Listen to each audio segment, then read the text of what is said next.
ఏ బాటైనా పర్వాలేదంట, సమయంతో సాగటమే మన సింపుల్ సిద్ధాంతం.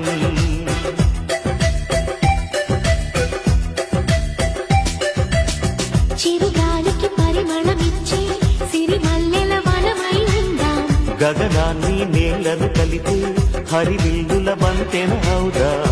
ఆనందం అంటే అర్థం మనమందా, ప్రతి పూట పాటై సాగే హుషారు సరిగమలో.